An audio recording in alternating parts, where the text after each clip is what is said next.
One of the things that we're asked a lot about is financing for home improvement projects. And while there are some financing options that we have available to us, 0%, low interest, those kinds of things, the most common way that our homeowners are paying for these projects is through a home equity line of credit. And with interest rates kind of having ticked up over the last couple of years, that's caused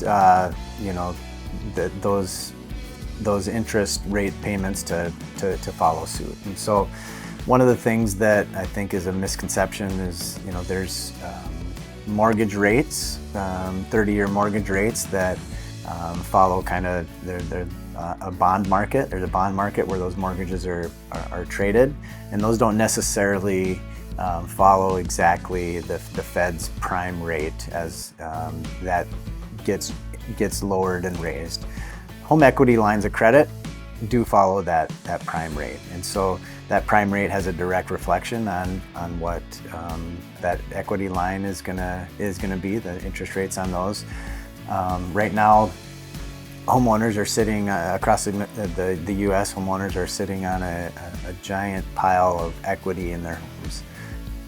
A lot of it is untapped because of the fear that it's going to be, if you tap into it, it's going to be at an elevated interest rate.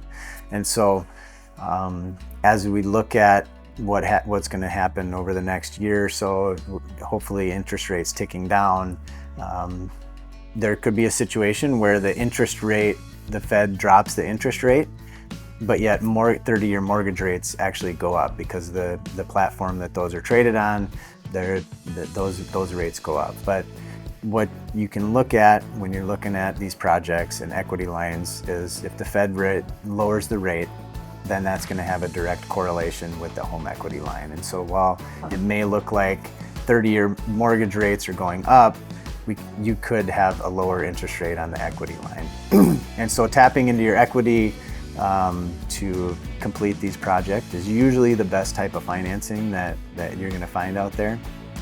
There are some programs that different cities have that you can get grants, that you can get lower rates on some of these finance projects, but most of the time with the home equity line, that's going to be the best option. And you just need to make sure that that prime rate is a direct reflection of what your interest rate is going to be on the home equity lines.